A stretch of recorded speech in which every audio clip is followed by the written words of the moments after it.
La madre Nahual, basado en una experiencia anónima. Ahora que mi abuela está muy vieja, ya no puede acompañar a la gente cuando le vienen a buscar. Antes, cuando alguien se enfermaba, se casaba o se moría, no faltaba quien viniera por ella. Le pedían el acompañamiento, ayuda, aunque fuera nada más a llorar. A medianoche o en la madrugada podía llegar a despertarla si alguien la necesitaba. Iban por ella para acompañar a los moribundos con algunas palabras de aliento, con algún rezo con los que a veces parecía suavizar las angustias de los enfermos y sus parientes. Muchos pedían su presencia cuando estaban a punto de morir, a lo mejor porque no había cura ni médico que los acompañara, o les brindara ese alivio en esos momentos angustiosos. Aunque parecía que ella hacía todo esto con gusto, yo sabía que en el fondo no le gustaba, y lo pude comprobar la última vez que pudimos hablar. No sé si yo me daba cuenta de esto porque ella y yo tuvimos siempre una conexión especial, o era porque nadie más le prestaba mucha atención, o si solamente conmigo ella se mostraba más transparente. Al final de su vida me dijo que no todos la buscaban por consuelo o acompañamiento. Había quienes agarraban de ella por miedo al más allá. Mientras fuera la rezandera vio lo que muchos ni siquiera se imaginaban, hasta que además de la edad también por miedo empezó a dejarlo. Me contó que a varios de los que asistió en el último momento les oyó confesiones que se cayó porque tenía que hacerlo. Cuando no lo eran, sirvieron para ordenar asuntos familiares o de imprevisto. También le tocó escuchar de trabajos, embrujos o de las relaciones que tenían las personas que morían con los animales, a los cuales estaban ligados. Eso que muchos conocen como los famosos nahuales, y de los que muchas historias hemos podido escuchar aquí en el canal. Esta que quiero contar es una de las que más recordó mi abuela, la cual me platicó poco antes de morir. Todo el pueblo supo cuando murió la esposa de mi tío Fidel, Mariana. Nadie se lo esperaba porque ella nunca se enfermó. Aunque no era tan joven, tampoco era tan grande como para que alguien se imaginara que eso le podría pasar tan pronto. Un día llegó mi tío a buscar a mi abuela muy desesperado. Decía mi tía Mariana que estaba muy extraña, que no sabía lo que estaba pasando. A pesar de lo desesperada, no le decía nada. Ella asistió por petición de mi tío, pero sabía que no podía hacer mucho, porque en esas circunstancias ni los rezos cristianos sirven. Mientras iba de camino, mi tío le contó que estaban dormidos. El sol no había terminado de salir cuando su mujer se tiró de la cama para meterse debajo. Se agarraba un pie y solamente asomaba la cabeza. Cuando mi abuela llegó a la casa pudo comprobar lo que mi tío había dicho. Su esposo se estaba quejando de una madera que no podía haber escuchado antes, como bufidos o bramidos que retumbaban en las paredes y las tejas. Mi abuela me dijo que desde que entró se asomó bajo la cama y vio a Mariana y supo lo que estaba pasando. Era su animal que estaba atrapado en peligro de morir. Ya lo había visto varias veces cuando algunos se ponían mal de la nada y no respondían. Y justamente era por eso. ¿Dónde estás? ¿Dónde te tienen?, le preguntó mi abuela. Pero Mariana no respondía y solamente la miraba como si se sintiera acorralada. Mi abuela salió y se quedó por un momento sola con mi tío Fidel. Como él ya andaba medio borracho, empezó a contarle muchas cosas que tenía guardadas.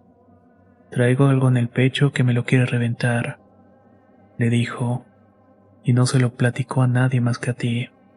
Gracias por la confianza, ya sabes que no la voy a defraudar. La salvaje de Mariana, no conforme con tener su animal, hizo nahuales a mis dos hijas. No estarás pensando mal. ¿Cómo crees? Si yo lo vi, con las dos hizo lo mismo. Recién las había tenido, las sacó de la casa y se las llevó al arroyo. No sé ni cómo me desperté, pero tuve la sensación de estar solo en el petate. Extendí la mano y nadie, ni mi mujer ni mi hija.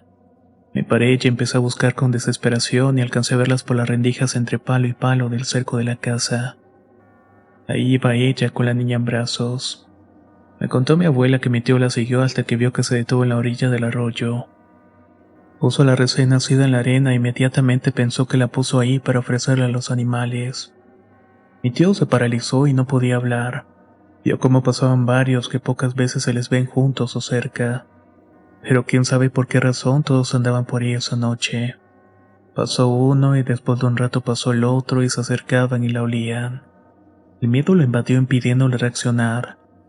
Tampoco recordó en ese momento que sobraba el alimento silvestre, y que para comer carne humana los animales necesitan estar amañados o demasiado hambrientos.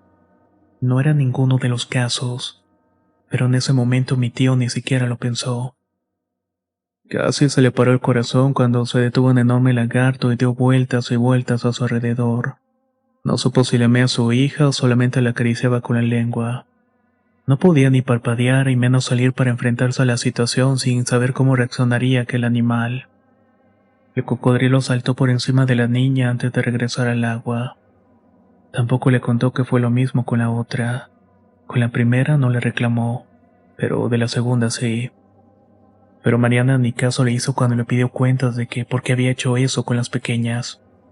Solo respondió que si quería las bautizara, pero el bautizo no era algo que se le toma en juego. Y ya poco se puede hacer si tienen el vínculo con el mentado animal. Según mi tío, esas cosas ya no son de Dios. Aquí tenemos la creencia de que se pueden curar a un niño cuando está pequeño, que solo puede hacerlo otro que sea igual que este. A mi tío siempre le dio miedo enfrentarse con uno, o ir a buscar un favor. Él sabía que su esposa era, pero si ella misma les había hecho eso, definitivamente no le iba a convencer para que las curara. Cuando mi abuela me contó lo que sucedió esa noche me vinieron muchas preguntas a la cabeza. Me di cuenta que en ese matrimonio tenían dos visiones muy diferentes de ser nahual. Mi tío fue muy influenciado por las creencias cristianas, veía aquello como algo maligno, un tipo de condena o aberración. No sé si al punto de considerarlo cosa del diablo, pero si era así no estaba lejos de creerlo. ¿Quién sabe por qué no se divorció de mi tía Mariana si tenía sus pensamientos? Mi abuela me dijo que el animal que adopta a un recién nacido no debe ser un cachorro. Tiene que ser un animal grande que conoce bien el ser humano y sus mañas. Y aunque así acepte vivir su desarrollo y compartirle sus poderes, también va a padecer su decadencia y su vejez, cuidándolo como un hermano, porque también debe ser correspondido como uno. Muchas veces su humano es el que lo libra de peligros. Le sacan espinas o astillas que se clavan durante sus andanzas en el monte. Los han ayudado a escapar de trampas, de la lumbre o del hombre mismo. Así como nosotros nos encariñamos con los cachorritos de perros, gatos o de otros animales. Así son los salvajes. Les damos atención y dicen que también los animales grandes pueden sostener a un recién nacido con los dientes sin hacerle daño. Como si más allá de esa eterna lucha que tenemos con ellos hubiera un amor mutuo, un lazo indestructible a pesar de las armas, las garras y los colmillos. Pero no todos lo logran ver así y por eso la gente no se descuida y recién nacidos los llevan rápidamente a bautizar, para que no los agarren moros y los conviertan. Ya bautizados no se puede hacer nahuales. Después de que mi tío Fidel le confesó esto a mi abuela, él y mi madre regresaron para ver cómo seguía mi tía Mariana. Pero poco se podía hacer por ella. Mi abuela le pidió que le dijera dónde estaba encerrada, que uno de los muchachos iría a buscar la cueva y destaparla. Si es que la habían encerrado o liberarla si es que habían caído en una trampa. Debían hacer algo así o si no moriría. Pero a pesar de que lo intentó ella, ya no hablaba. No paraba de jadear como si se estuviera ahogando. A nada le tienen tanto miedo los animales como al fuego. La hora y temporada les hicieron temer lo peor. En abril, cuando casi no llueve, se quema el monte seco. Para preparar la tierra donde se va a sembrar, muchas veces pasa que la lumbre se les escapa y corre hacia el monte quemando todo lo que encuentra a su paso. Y así, a las pocas horas de que Mariana dejó de respirar, dos hombres que venían del cerro contaron que encontraron un animal atrapado en una cueva. Era como un tigre, pero más pequeño. Parecía estaba protegiendo a otros dos que salieron corriendo de ahí. Cuando ellos pudieron controlar el fuego, no alcanzaron a ver qué eran porque corrieron rápidamente al monte. Y el felino ni la piel pudieron salvar porque toda se chamusqueó. Las hijas de mi tío Fidel, ya que estuvieron más grandes, contaron que ese mismo día que pasó lo de mi tía, ellas también sentían mucha desesperación y que la piel se les estaba quemando. Pero como eran tan chicas, no sabía qué estaba pasando y tampoco se lo dijeron a nadie. Mi abuela siempre supo que los otros animales que escaparon eran sus nahuales, y que mi tía se enfrentó al fuego para protegerlas entregando su propia vida. Crecí escuchando el lado malo de tener a un animal, que era casi lo mismo que estar enfermo o cometer pecado por el cual te condenas y te vas al infierno.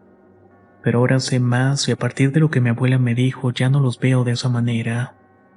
Y aunque para mi tío lo que hizo su esposa era algo imperdonable, me cuesta creer en un paraíso o en una idea de Dios, que no vean un nahual el mismo amor que los animales tienen por sus crías o las madres por sus hijos. Solo ella sabe por qué hizo esas cosas.